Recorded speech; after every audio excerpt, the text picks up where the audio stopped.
bonjour nuyu nañ leen di leen déwéniti di leen baalu àq di leen baal àq xam naa ni sono nañ leen lool ci li xew ci biir internet bi émission bi nga xamante ni yéen a ko taamu hashtag bi sunu net la midi plus Facebook live YouTube live Instagram live jaajëfal leen yéen internautes yi naka seen tabaski ni mu demee seen nañu vidéo yeeg lépp li nga xamante ni moo xew ci biir internet nañ leen ci détaillé ñëwaat tuuti ci ginnaaw ci li jot a xew ci diggante tabaski bi ak léegi mais surtout détaillé leen yeneen yi nga xam ne da leen di soxal toujours mais maa ngi fii toujours ak Merry Beye Diouf Merry di la nuyu di la déwénati di la baalu àq. Ndiaye maa lay nuyu di la fay di la baal àq. waaw di la baal àq parfois nga wax ma dagg la ne la Merry. waaw di la baalu àq yow tamit di ñaan yàlla boole ñu baal jéggal suñuy baakaar te nangu suñu tabaski.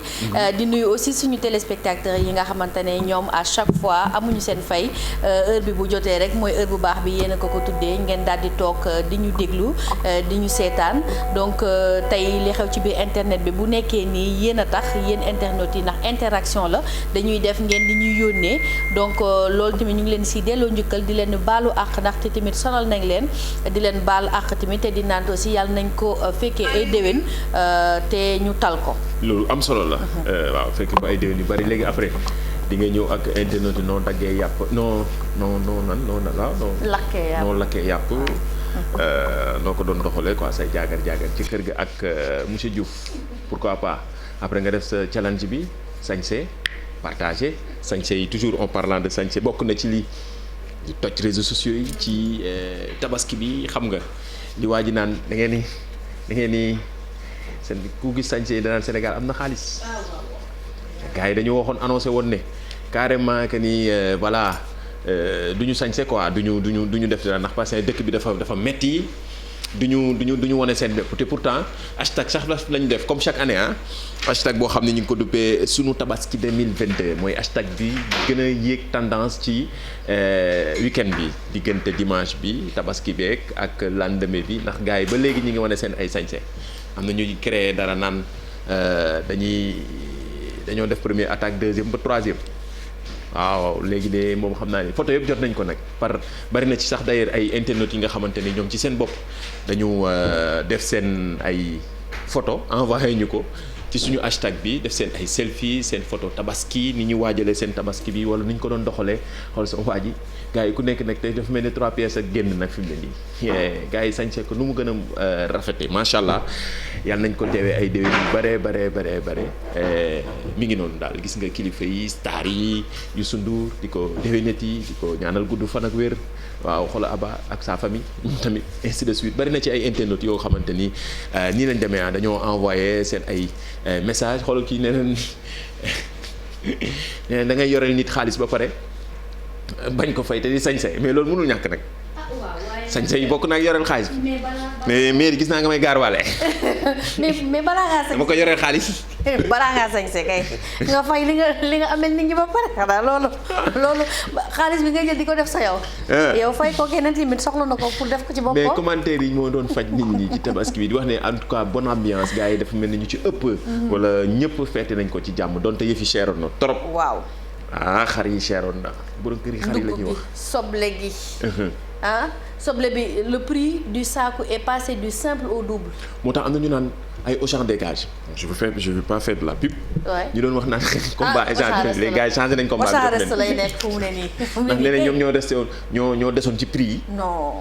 ñeneen ñi dañu yokkoon commerçant yi dañu yokkoon mais commerçant yi tamit il faut ñu wax ak ñoom gis naa ci internet yi ñëpp ci bari doon kaas ci commerçant yi quoi. pass bi dañ ko yokkoon pass bi aussi c'est passé du simple au double. en fait dañu doon profité tamit ci genre événement yi mais loolu tamit ñun sénégalais war nañ ci xoolaat suñu bopp autorités yi tamit jël ci ay dogal ci genre situation yi ni mel ndax xam nañ ni ñëpp dañ doon bëgg di dem tabaski ci seen dëkk man sama gars yi dañ doon am nañ ci ñu ma xam ñoo xam dañ doon dem ba Kolda mais mujj gi nee nañ seen prix yi dafa doublé ba triplé wu. c'est trop doy na ñu ngi doon kaas mais foo dem rek koñ boo dem rek am na ay grand yu mel nii nekk ay grand nandite noo passé sa tabaski ñu jox la ci explication boo xamante ni mais vidéo bi dafa def ba. nañ ko seetaan kon. atia.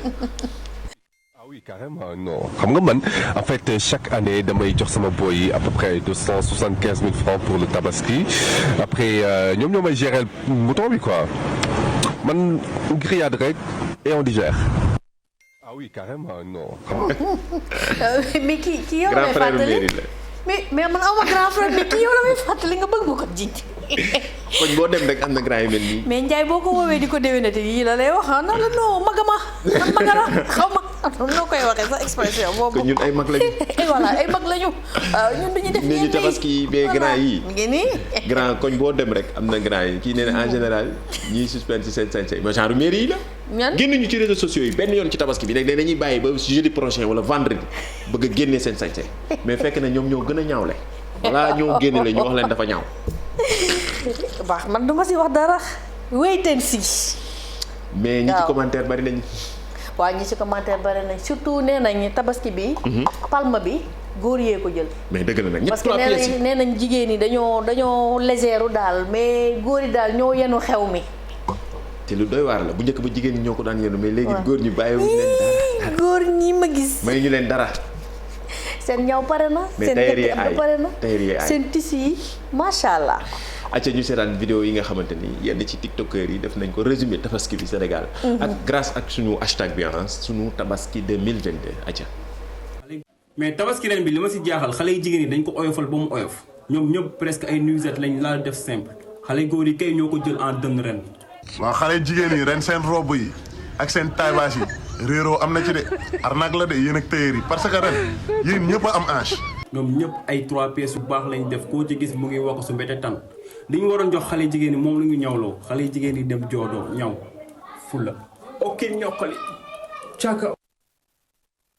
tailleur yi ay càkka tailleur yi ay. waaw tailleur yi ay parce que comme ni ko waa ji waxee rek fu mu ne nii moom xale jigéen yëpp am hanche. ñii nee nañ xaalis am na ci dëkk bi quoi ku gis gars yi ni ñu sañse gis naa commentaire yi pour vous dire que ni nous sommes en live sur Facebook ci plateforme digitale yu télévision jëlal Marie Ange Diédhiou YouTube live maak yow Instagram dañoo marié couleur déggoo wuñ ko de dañoo ñëw ba fii gis verre yi. oui. déggoo wuñ ko tabaski bi la. waaw tabaski bi la bees bi la. ñu fen ma xam naa ne mais ba tey waaye vidéo photo bii def na. mais kii moom ku nopp jëkkëram la man damaa waroon def nii sax ñëw taxaw ci plateau bi kan man mii waaw man lu rombali laa def man photo yi laa taf ci yére bi bii mooy image du jour en tout cas moo nekk image yu tabaski gën a def ba ñëpp partagé ko madame Cissé xalaat kii moom ku nopp jëkkëram la Marie-Louise Cissé Bamba waaw te xalaata bi ma ko gisee moom la sama xel dem direct xanaa kii Marie-Louise la mu wane ginnaaw nii toutes les madame Cissé toutes les madame Cissé madame yëpp kay ci profité na mais am na ku posé benn question muy nii gis naa ko ci TikTok mu ne comprendre te man effectivement question boobu man dama koy posé à chaque fois comprendre jour tabaski ci ngoon ñii dem restaurant damaa jaaxle daal pourtant defoon naa ko statut benn jour waaye kii li mu xalaat moom la ñëpp xalaat yow nag ngay tabaskee lekk yàpp ba suur reer sa kër dem restaurant peut-être choix la am na ñoo xamante ni peut-être dem resto moo leen di gënal mais en tout cas question bi ñu koy posé daal bari nañu acca.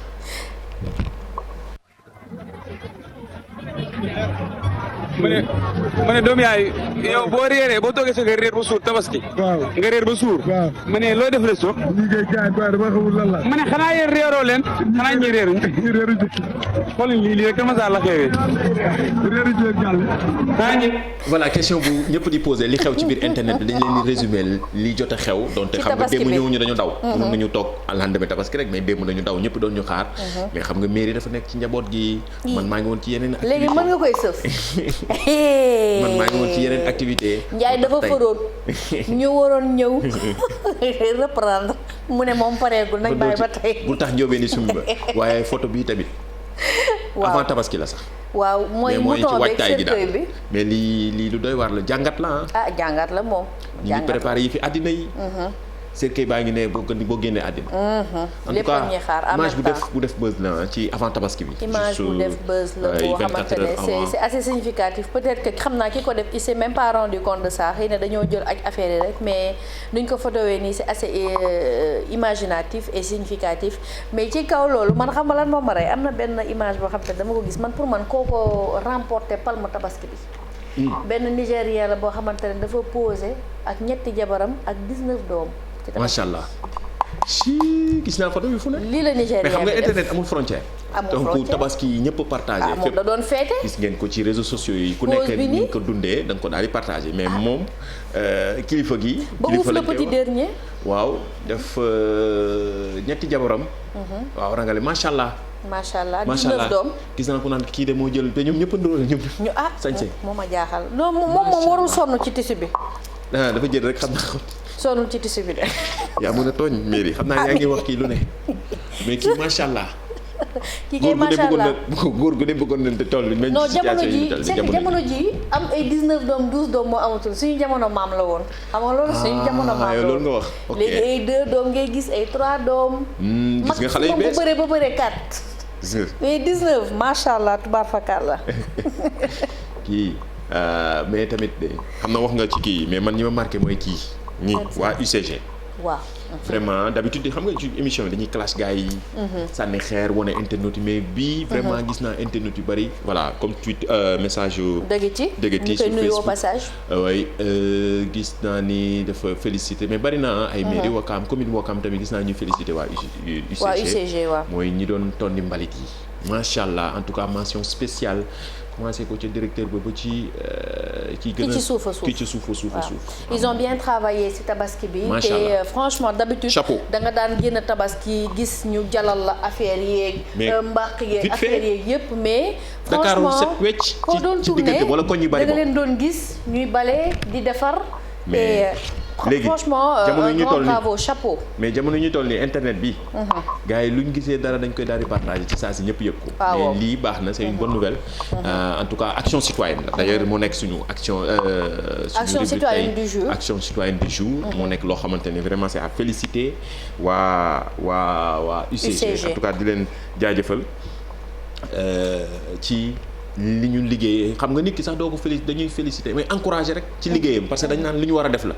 mais fii lu anormal moom mujj nekk lu normal. lu normal effectivement parfois yii nga xamante ne lu normal la. dañuy mujj di féliciter est-ce que comprendre nga. mais loolu non xam naa fi ngay waxee c'est-à-dire dañu nekk dans la c'est-à-dire dañu bàyyi laisser aller ba nga xamante ne dafa devenir loo xamante ne ni dafa normal alors que ça devait pas être le cas lii nii moom mooy li jaar yoon c'est-à-dire mbedd yi set parce que loolu la ñu bëgg ci développement bi mais. seen liggéey la ñuy def dëgg la mais ils l'ont bien fait pendant que les gens étaient en train de fêter ñu ci bëree ci ñoom ñu ngi doon nekk di liggéey di daan seen doole di dindi li nga xamante ne moom moo di mbalit yi et tout donc encore une fois merci te wax aussi population yi ñu jàpp ci parce que ñoom ñu ngi defar mais ñun tamit bu ñu ñëw ci gannaaw di sànniwaat mbalit wala di yàq. loolu tamit c'est il faut que ñu wax ko gars yi bu baax. loolu am na solo mais ñi ngi doon wax léegi ay Auchan Abdoulaye Cissé journaliste fii ci télévision Futurs Médias xam nga émission bi ñëpp ciy participer nag ñoom Chérif Dia. gars yi ku ci gis dara loo xamante ni lu ñu war a comme conception émission bi rek ñoom ñëpp ay internautes lañu. connecté journaliste 2.0 wala 3.0. ñoom ñëpp dañuy connecté parfois nga gis benn affaire bu am solo. dëgg la nga bëgg ko partager gaaw en temps réel. comme ni muy demee grâce suñu hashtag suñu net midi plus Facebook live YouTube live jaajëfal bu baax suñu équipe digitale bi Abdoulaye Cissé journaliste fii ci télévision Futurs Médias mi ñu envoyé benn vidéo ci Auchan bu Mbour. ni mu meloon. veillu tabaski xaaral ma xoolaat message am bi sax. veillu tabaski veillu tabaski la wax. violage dafa mi ngi xam naa ni réalisateur mi ngi kii bëgg nañ leen ko won ndaxte pour vous dire que ni commerçant yi ni ñu doon def. ni ñu yokkee woon prix yi ñu ci bari. non sénégalais yu bari nag dañoo mere commerçant yi. dañ leen mere loolu il faut mu leer dañ leen mere. xanaa yow sénégalais nga fi mu ne sénégalais taxaw nga ci pou sénégalais dëggantaan. non mais en fait c'est parce que doo mën a comprendre c'est-à-dire yow da ngay jóg pour dem marché jàppale parce que c'est du ñun la quoi c'est nous dans nous. ok jour tabaski ñu doon kaas li yépp mais nga dem loo laal c'est-à-dire xoolal ça même le kilo de pomme de terre. mi ngi nii. c'est. Mbour jour tabaski ñu ne waa Auchan sax alors dañu mujj jël ay service d'ordre peut-être ñu gérer situation bi na xoolal ni mu compliqué. bah oui dafa mujjee woon jéggi dayo li jour tabaski la oui c'est pas juste Auchan mais même yeneen kii supermarché yi ils ont été pris d'assaut. doy na waar xoolal lii ku ñu nekk sañse sa sañse bu baax ñëw jënd sa affaire génn mais lan ñii tamit lan la ñu war a jël ci Auchan bi jour tabaski. jaay te ñoo dem bokk ci fil bi dem la laaj ko. jaajëf commentaire yëpp ñu ngi koy gis internet yaa ngi nii connecté ku dee naan message namoon nañ leen yéen xanaa da ngeen ñu nga tabaski ñëpp a ngi naan rang ñu nii de rang muy gaaw. rang muy gaaw. Sambaka waaye rang de temps yi mi ngi am ay problème. di jafe-jafe yi gis naa ko. ñëpp di partager ñoom daal dafa am ñoo xamante ne daal dañu nekk di signaler en masse compte am. signaler compte. xaw ma nan laa ko mën a expliquer mère yeeg paa yi pour ñu gën ko mën a comprendre. maanaam dañ koy dafa am benn bouton boo xamante ne. foofu la ñuy bës benn fu ñu bind signaler foofu la ñuy bës di ko bës. pour wax TikTok que ne. pour maanaam boole dañuy boole TikTok que ne kii li muy def ci biir TikTok am méngoowul ak charte yi nga xamante ne moom la TikTok teg. ni nga ko traduire sax baax na maanaam dañ ko boole. daay dem dégg wolof de attention waaw dañ ko boole. TikTok pour mu tëj compte bi pour mu tëj compte bi voilà. léegi loolu nag la ñëpp di posé wu question lu tax ndax kii. saagawul. moom mi ngi fën. présenté jabaram. mi ngi déstressé ñu baree. ndaxte donte grâce à TikTok lañ tax ñun ñi xam ko. comme ñeneen ak ñeneen bari na ci am na star bu ñuy présenté saa su ne di xabaan xabilam. ñëpp di ko ndamoo Sénégal. d'ailleurs moom la jël sax comme exemple. di ko ndamoo. te waxul ba tey. mais ñëpp grâce à TikTok moo tax ñu xam ko kii nag. ñëpp xam ko ci fan yi yàggul dara muy dugal ay vidéo di partager moment yi. en l'espace de quelques jours il a atteint 400 000 followers. te amul benn filtre maanaam ni muy dundee ci village am naturellement la koy partager mu neex ñu bari mais am na ñeneen ñi mu neexul. mooy Sénégal doo dem du ma dem kenn du dem ñëpp taxaw sur place. loolu mooy Sénégal léegi nan lañ mën a def conseil boo koy jox moom pour ñeneen tamit. pour suñu signaler sa compte. voilà ba am compte bu dëgër boo xamante ne buñ ko signaler sax du tax TikTok tëj ko. waaw loolu nag dem nañ si am benn waxtaan buñ ci seq ak ki nga xamante ne moom moo di le berger high tech Abdoulaye Ly. donc mu daal di ñu jox quelques conseils yoo xamante ne je pense que ñun ñëpp dinañ ci mën a profiter pour daal di sécuriser li nga xamante ne moom moo di suñu compte TikTok. acca. Malheureusement, le compte de notre très cher Samba a été signalé et c'est dommage xalam demoon na bay neex am ñu ko bëgg a yàq parce que c'est un phénomène quoi qu'on dise il a battu tous les records au Sénégal donc en une semaine il a eu presque 1 demi-million d'abonnés 400 000 abonnés ñu koy signalé. Maintenant pour faire face à ces signalements là dafa am ay taxawaay yi nga xamante ni Samba daf ko war a am. parce que algorithme TikTok dafa am anomalie donc intelligence artificielle buy jàng parce que algorithme bu bees la bu Facebook màgg na bu Instagram màgg na ñun sax dañuy jékki-jékki dugal vidéo donc algorithme bi bloqué ko ne vidéo bi day violer standardu TikTok alors que tel n'est pas le cas maintenant bu fekkee ku xam la dafay def contestation boo defee contestation rek automatiquement da ngay gis ñu delloo la li nga xamante ni moom mooy sa vidéo mais bu fekkee ku xamul la dafay continuer dañuy supprimer vidéo mu bàyyi def beneen 2 jours après ñu supprimer et cetera wala nit ñi di la signaler doo def contestation donc algorithme bi day jàpp yow yaa ko tey léegi fu mu lay jëmee mooy dafay supprimer wala bannir totalement sa compte et après pour récupérer loolu dafay daal di compliqué donc beneen bi mooy pour être certifié sur TikTok parce que certification boobu aussi ça donne beaucoup plus de crédibilité ba pare daf lay permettre donc mu yokk sa sécurité mais sur TikTok la certification n'est pas comme sur Instagram wala sur Facebook où tu écris pour être certifié fële ñoom ñooy toog ba juger nécessaire na war nga am certification ñu certifié la il y a des comptes qui ont 15 000 abonnés et qui ne sont pas certifiés malheureusement te Samba boo xoolee compte bi amul porte profil amul li nga xamante moom mooy nom d'utilisateur donc ce qui veut dire que c'est pas un compte professionnel il faut mu jege ku ko xam mu jël compte bi transformer ko en compte de créateur de contenu sécuriser ko pour éviter phénomène yi di ko dal. voilà li mu wax am na solo explication bi il faut mu jege ko miin lool compte yeeg réseaux sociaux yi. ngir mu jàppale ko ci compte yi ñuy signaler am na ko joxe explication ci internet yi nee na pour ñu expliquer ko maire yeeg bàyyi mu gën a simple mooy. Samba Ka dañ ko yóbbul ay plainte yu bari ci gendarmerie wala police te deful dara mais explication bi simple na. nee na loolu la boo ko méngaleeg bu gën a simple boo xamante ne ñoom mën nañ ko comprendre. mi ngi mel ni nga nekk ci famille. Samba dañ ko dem boole papa ji. pour papa ji dóor ko bu gën a simple. voilà te deful dara. mais kii sax dafa sori ay gendarmerie police. voilà foofu dafa sori Samba deful dara raq yi. wala xarita bi ñoo ko dem boole papam pour papam dóor ko voilà jeex na pour ñu mën a contre ni ñuy expliquer leen maire yeeg paa yi xam nga heure yi kilifa yeeg maire yi ñu comprendre lu bare bare ci réseaux sociaux yi wala ñuy gis rek xam naa ne doon ñu ci bari sax am na benn maire ma message ne ñoo la gën a xam li xew ci réseaux sociaux yi fuuf mu ne ko dëgg la de sama benn yaay dañu xam de temps yi dañu kii de dañu miin de mu ne ma ni grâce yéen ñii ñi yàgg leen a suivre xam nañ bu baax lan moo xew ci réseaux sociaux yi TikTok yi ñuy défilé nii rek xam nañ ni sax boo amulee compte jaru compte da ngay ubbi rek di défilé di xam la xew ci internet bi moo tax ñu dégtal leen émission li xew ci biir internet bi tous les jours lundi ba jeudi donte tabaski bee taxoon lundi bi ñëwuñu mardi ñëwuñu mais mercredi ñu ngi fi ànd fas yéene accompagner ak suba incha allah mu nar a nekk dernier numéro de la semaine. mais Ndiaye balaa ñoo génn ci TikTok bëggoon naa aussi ñu waxtaan tuuti ci TikTok parce que damay gis aussi internautes yi may interpeller directement. di ma naan waaw mais ñun ñu ngi ci TikTok bi Samba xam nga Samba nekk na phénomène. ñu jàpp ne Samba TikTok mi ngi koy fay. loolu tamit comprendre nga expliquer la ndax nu mu dalee jékki-jékki ñëw nañu waaw léegi nag ma bëggoon aussi ñu indi ci ay leeral. voilà parce que TikTok mais est-ce que leeral bi kay mooy question yi nga xam ñu ngi koy jot mooy est-ce que mën nañu am xaalis gagner de l'argent grâce à TikTok bu ñu nekkee fii ci Afrique wala en tout Sénégal. cas bu dee fii Afrique TikTok du la fay. TikTok du fayee. donc ay sponsoring rek nga mën a nekk ay sponsoring ngay mën a nekk maanaam comme ni Samba nii nga am tour sponsor yi jël la di bëgg nga leen di defal vidéo nga koy def sa plateforme donc créateur de contenu digital. waaw loolu mën na nekk. li ñu war a xam mooy que ne TikTok ñi nga xamante ne Europe ak États-Unis ñoom la ñuy fay. foofu il faut juste que nga am 18 ans. que nga am plus de 10 000 followers et que sa vidéo plus de 10 000 vues nga koy am. ñoom loolu rek lañ la laaj. su ko defee sa carte d'identité ngay jël ak sa passeport comprendre ñi nekk kaw. waaw ñi nekk kaw di jugal rek. chaque jour loolu xaalis la parce que sa carte d'identité ngay jël ak wala sa passeport nga activer création de contenu. di kaas rek ba pare naan ñu naan.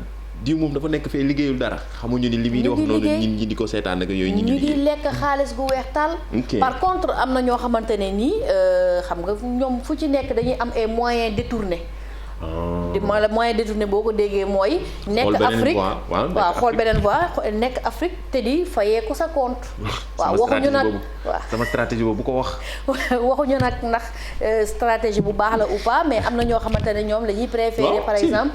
jël seen compte dañuy jël seen compte kenn jox ko ku mairie nekk bay Europe bu nekk fële France. voilà jox ko ku nekk Europe mu koy gérer man mooy dugal rek pour bay nga xamante ne voilà moom moo lay exactement da ngay créer compte benn service transfert d'argent donc foofu ngay jotee sa xaalis et tout xam nga rek moom adduna bi moom lépp lu ñu fi teg am na ñoo xamante ne ñoom dañuy rawatina internet trouver voie de contournement rawatina internet information à retenir mooy que ne TikTok Afrique fayaguñu fayaguñu voilà fayaguñu waaye grâce à TikTok aussi gars yi ngi ci am weccet ci sponsor yi exactement dajale fësal yeeg buzz yi benn boutique wala fee fay la weccet bu bari nga lay waxal ma ci lii bari na ci nag ñu koy def nag léegi exemple Sambaka prétexte bi moo nekkoon Sambaka ñi nga xam ne compte bi dañ ko doon signalé ñu profité internet yu bari di ñu poser question di ñu laaj nan lañ mën a def ba am xaalis ci TikTok bu ñu nekkee Sénégal amuñu chance TikTok ñëwoon nañ fi defoon fi reportage bu am solo dinañ ci ñëwaat gën leen ko détaillé ci yeneen i anam ak émission bi mi ngi fi di leen gën di leeral lii tamit gis naa ni ñu ci bari di ko déplorer rawatina journalistes yi internautes yi yenn ci internautes yi bariwul lu ñu koy gis ci jamono ji surtout période électorale. waaw benn site en ligne xam naa ñi seen CM bi dafa juum man loolu laa yaakaar seen community manager u Seneweb bi dafa juum. en tout cas daal peut-être erreur la quoi le fait que mu booster page politicien bi en pleine campagne électorale. voilà ñu ngi koy partagé. on ne sait pas si c'est pour ñu xam pour ñu xam internet ak réseaux sociaux peut-être que ñoom dinañ génn def wax si mais en tout cas les internautes ak ñi nga xamante ne ñu ngi ci réseaux sociaux yi ils se posent des questions. voilà non c'est-à-dire en pleine campagne même bu fekkee budul campagne sax. xam nga ni campagne bi ubbi na ci mbirum législation mais peut-être CM bi dafa juum. léegi nag xam nga gars yi duñu bàyyi dara. CM bi moo tax beaucoup de rigueur ay CM yu bari ci yenn site en ligne yi. ñu ngi gis ñu booster partager page yu benn politicien wala benn leader politique. bariwul lu ñu koy gis te nekk day xaw a choqué. c'est une première je pense. waaw bariwul lu ñu koy gis en tout cas gis naa image yi ñëpp di ko partager rawatina ñu gën a xam ci mbirum nouveau média yeeg taxulinu internet ak mbirum métier bi di journalisme. dinañ ci ñëwaat gën ko détaillé ndax loolu il faut ñu am ci benn expert bu ñu ko gën a détaillé ci jamono ji ñu nekk. Télévision Futurs Médias di leen waajal lu am solo yi tamit ci campagne bi ak mbirum internet xam ngeen ni campagne bi internet du des ginnaaw. presque tout se joue là-bas. journal campagne bi tamit. léegi dafa am campagne digitale am na ci wàll bu am solo sur le terrain. jaajëf. voilà Tunisie tamit lan moo fa xew. Tunisie Tunis Air gis naa ni vidéo yi y a 2 jours avant tabaski bi ñëpp di ko partagé. il y a une vidéo boo xamante ne moom ngeen di gis nii des images insoutenables des images insoutenables ay policiers di xeex ak ay sénégalais di leen dóor. tout ça parce que ñoom dañu takkoon seen bagage war a bokk ci vol bi pour ñëw Sénégal tabaski ak seen famille. donc vol bi retardé am mujj bi ñu annulé ko léegi nag nit ñi di kaas ñu dem woo ñi nga xamante ne ñoom ñoo di policiers yi comme ni ngeen ko gisee nii ci image yi ñu daal di jàpp nag di xeex ak ñoom du ma la sax xeex parce que lii jaay doole la di dóor ñi nga xamante ne ñoom ñoo di sénégalais yi nekk foofu. moo tax it gars yi dañoo interpellé directement waa Tunis Air commentaires yi bari. mën nañ ko wane internautes yi voilà.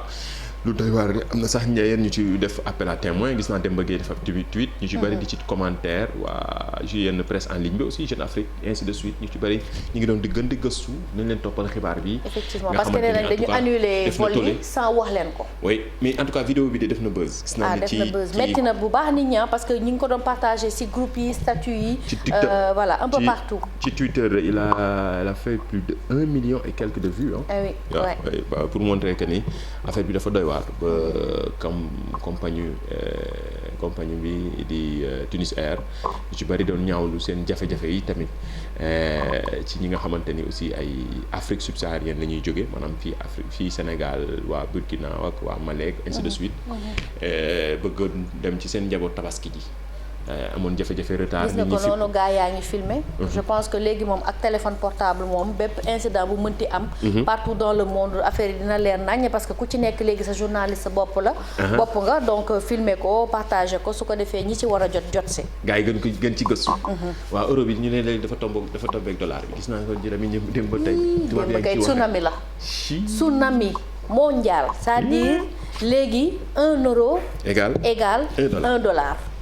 mais loolu depuis 2002. mais non loolu Ndiaye lii lu grave d'ailleurs sax bëggoon naa peut-être xëy na suba wala dans la semaine qui vient. ñu wax ci conséquence boobu parce que vente en ligne ci yenn sénégalais fii ça dépend du dollar. donc ban conséquence loolu am ci vente en ligne digitale mais loolu dina am solo de. nga expliquer man moom business bee ma ci intérêt. waaw yow vente en ligne. waaw man bi ma gisee loolu dama ne léegi ñun suñu business di ñun. te lu bari nga ci morom yéen vente en ligne jaaykat yi nekk ci réseaux sociaux yi. non demain incha allah wala lundi dinañ siy ñëwaat. dañ ci ñëw gën ko détaillé lii la ci émission bi dañ leen di gën a détaillé yi gën a am solo baax na yi tamit ñu leen ci ñëw balaa ñoo ñëw ci lii ñu waxtaanee Djibril Cissé mi gagné wala mi ñu choisir bëgguma moomu gagné mi ñu choisir ak suñu sponsor officiel donc mi ngi nii di Djili CSB di ko jaajëfal Djili. tey ñëw na jël si li nga xamante ne moom moo di loowam. gis naa léegi mu commentaire nee na jërëjëf jël naa sama loo. waaw commentaire na léegi nee na jot na ci loowam. donc mi ngi noonu. dara du réer de ñun ñi ngi ñuy jàkkaarloo lépp ñu ngi liir ak yéen ñu ngi liir lépp ñu ngi nii. waaw Djili di ko jaajëfal ma nga nekk rond-point cité kër góor gi may na xar yu bare ci tabaski bi di ko jaajëfal di ko déwénati. dégg naa joxoon na la sama xar de waaye jotuma sama xar. waaw incha allah sa bos dina ñëw. xar bu paase. na ko soppi xaalis léegi.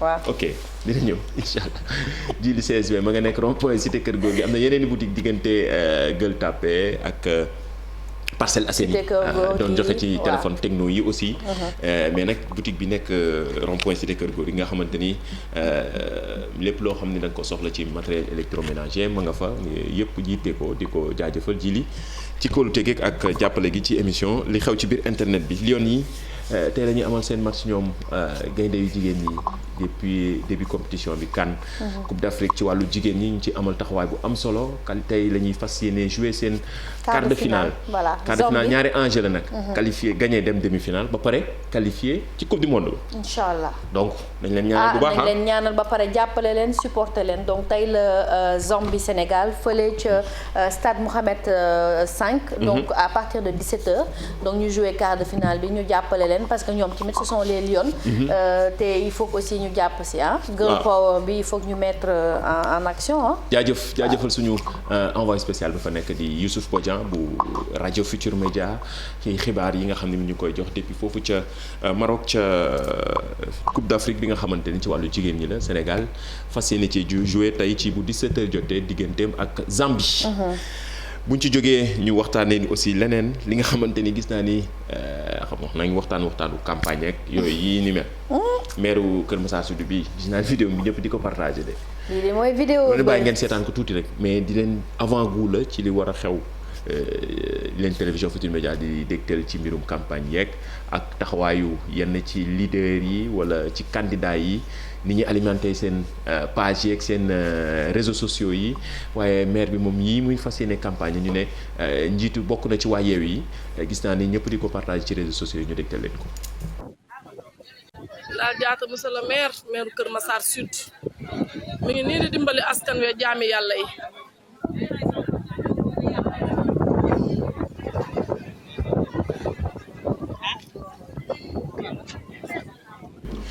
voilà noonu la campagne bi rek jamono ji moom xam naa ni dara du doy mais lépp dara du leen rëcc grâce à internet. acca Ndiaye am na benn internet Pape Assane Ndiaye nee na. pour suñu yaay yi. signalé mooy taaj teesante. waaw.